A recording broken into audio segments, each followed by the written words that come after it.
Hello and welcome to Ask the Crown. I'm Stephanie McGrain, and my guest today is an Emmy Award winner. She's host of her own television show and Miss America in 1989. She is the beautiful and talented Gretchen Carlson. Welcome, Gretchen.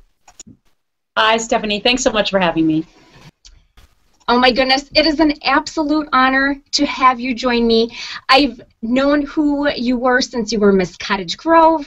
You went on to win the Miss Minnesota title and, of course, Miss America.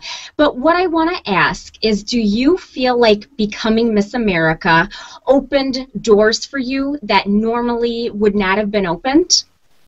Well, it certainly put me on a different career trajectory, because when I was going to school at Stanford before I did Miss America, I was really thinking about going to law school and becoming a lawyer. And I sort of had this background interest in television, but really my year as Miss America rekindled that interest 100%, because the job of Miss America, I always say, is the toughest job that any woman could ever have. Still tougher than any job I've ever had since then. But because you're in the public eye, and because you're doing so much public speaking, and much of it off the cuff and ad lib, plus you're doing so many TV interviews and radio interviews, so you're really put in that position on a daily basis, I thought, well, you know, this is something that I might try. And then I was on this blooper and practical joke show, which was probably way before your time, but it was with Dick Clark and Ed McMahon, and they pulled this big practical joke on me, and after it aired on television, I thought while we were taping it, I'm going to be fired as Miss America, because I thought I was doing a horrible job. But after it aired, some TV agents called me up and said, have you ever thought about doing TV? So really, in a sort of backwards way, I got into TV and decided that I would try it, and if it worked out, I would keep going with it. But I knew that my LSAT scores for law school were good for 5 years, so if it was something that didn't work out, I could still go on to law school. But here I am more than 20 years later still doing this. Well, that is wonderful, and everything works out for a reason and the way it was meant to be. So True, very true. Yes. And let me ask you this. Are you still involved with the Miss America organization now? Oh, yes, very much so. I serve on the board of directors. Okay. And so, you know, I'm very involved from that point of view. I mean, the only negative about that is that I can't judge pageants, because now I'm sort of in an executive volunteer position. But no, I'm very, very committed to the program. I mean, it's the #1 scholarship program, as you know, in the world for women. It's, you know, the only pageant that has this scholarship basis to it, where women don't have to pay money to enter. They do it mainly to be able to fund their way through college. And for me, the other really integral important part was that so much of the percentage of points was given to talent. And I was, you know, very serious classical violinist as a child, and never really thought about being Miss America ever. I was a tomboy, and I was chubby, and I loved sports, and I played the violin. And when I decided I wasn't going to make violin my career when I was 17, my parents really wanted me to find another outlet, and that's really how we came to know the Miss America pageant. And back then, 50% of your points were based on talent. And so it just, according to my parents, they really, you know, wanted me to try this. It was something where they thought I had the talent already that I had honed my whole life, and they loved the scholarship aspect of it. So that's, you know, that's really how I got involved, and why I'm committed to stay involved, because I really, really believe in this program. You are a fabulous musician. I remember hearing you play. You are incredible. And I admire the Miss America organization so much. It really is an incredible organization for women, and like you said, providing scholarships and opportunities for women. Mm-hmm. You know, and I could tell you countless stories of young women who have entered several local pageants even, and they won $1,000 or $750, and it really was make or break for them about whether or not they had enough money to continue their education. And, you know, now that I'm on the board, I read a lot of these applications that where young women apply to get money from Miss America as well. We have a certain number of dollars that we give out every year in addition to the pageant system. And it's amazing to read these resumes of these young women. I mean, I know it because I lived the experience, and I've known it for 25 years, but I have to tell you that I'm still amazed when I read these resumes, and I'm talking about, you know, students from Harvard and Yale and Princeton and Stanford, and you know, these are bright young women. Almost every application I'm reading, the GPA is over 4.0. Wow. And, you know, it's really, it's a reminder to me how great this program is and how it attracts the best and the brightest. Absolutely. I definitely agree with you.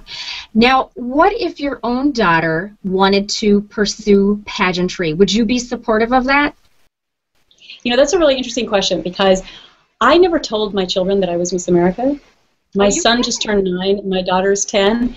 And somebody else actually told my daughter a couple of years ago. And the reason being is that I'm a huge believer in building self-esteem from the inside out, and especially with young girls. And I didn't want my daughter to feel like she had anything that she had to live up to. Of course, if that's her choice later on in life, I would fully support that. And she happens to be a very good pianist.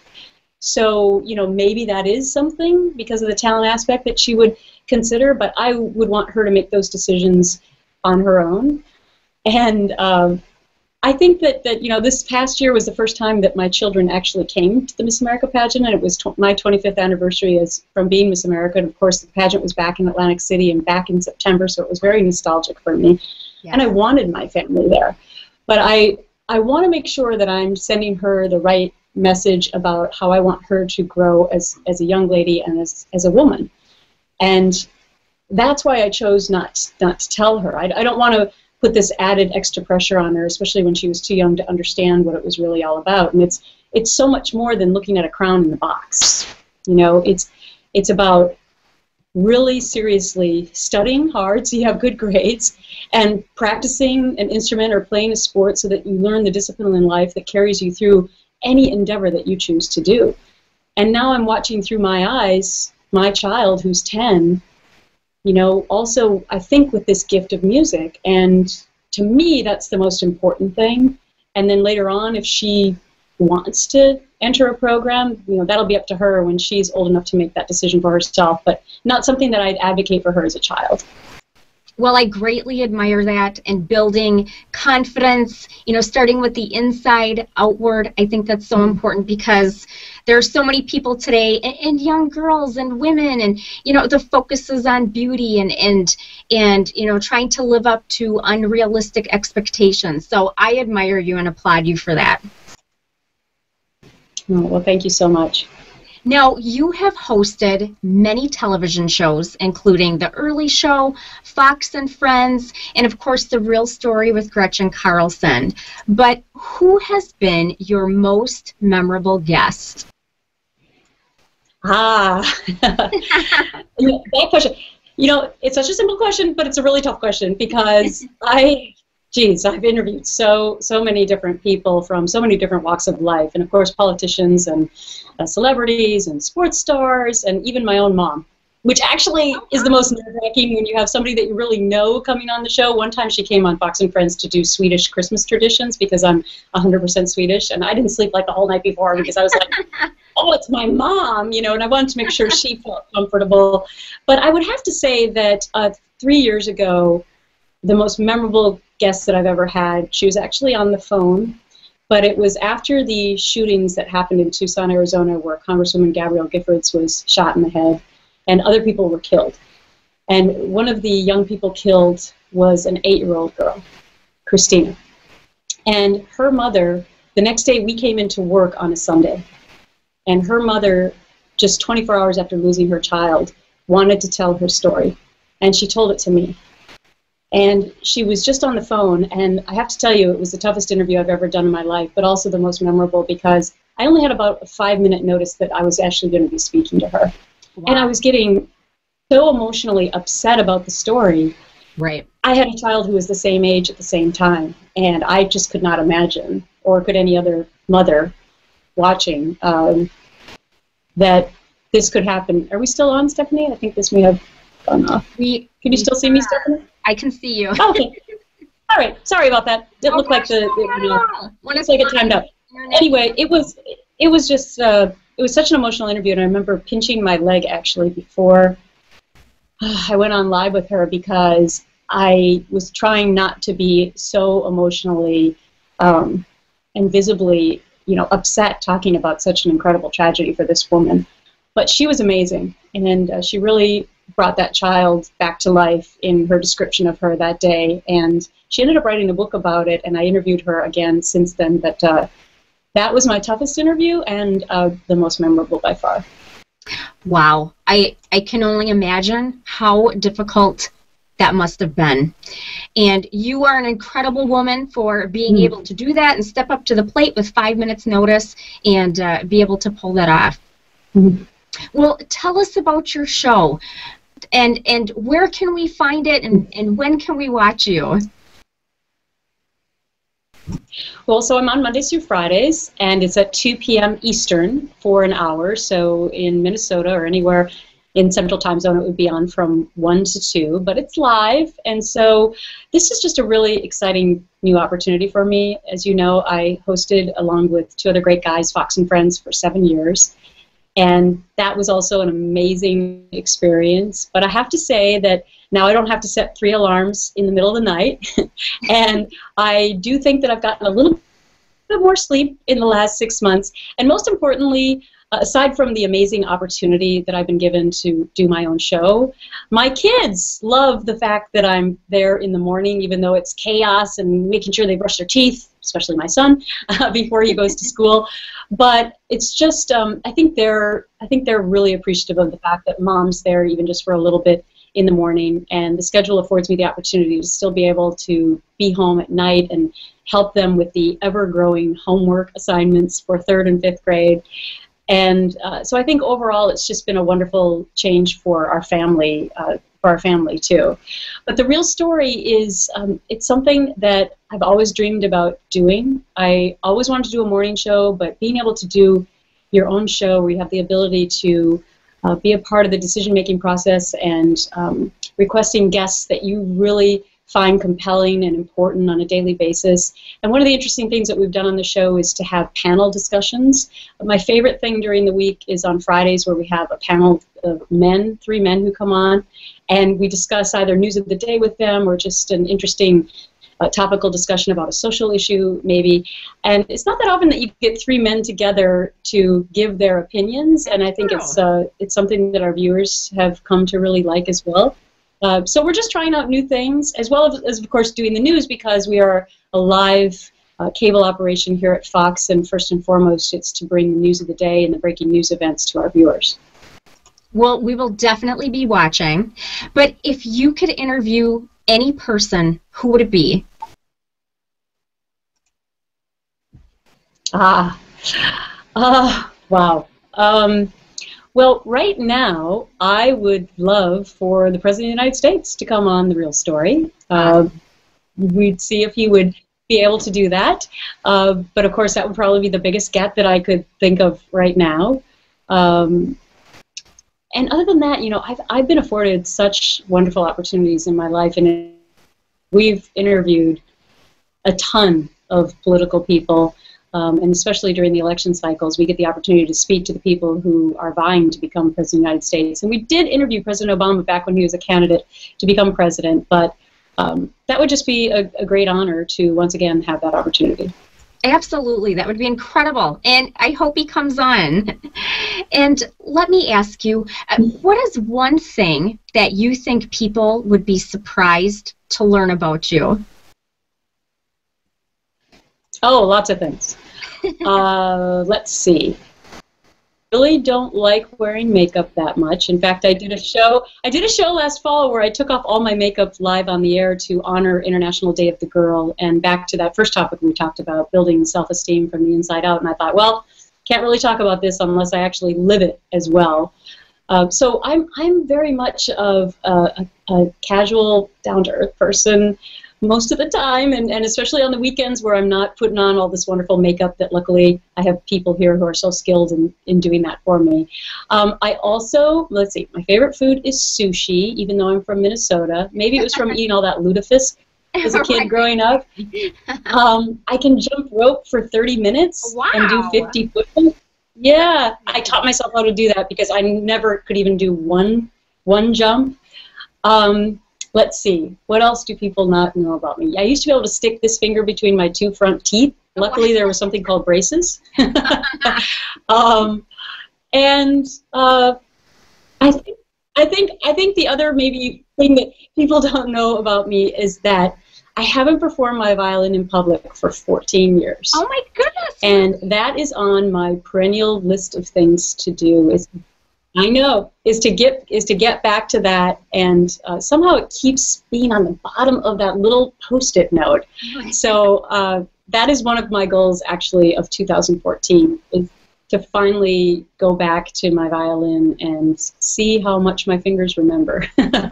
Oh, well, I love that. And you are such a fantastic musician, and I hope that happens soon. I really do.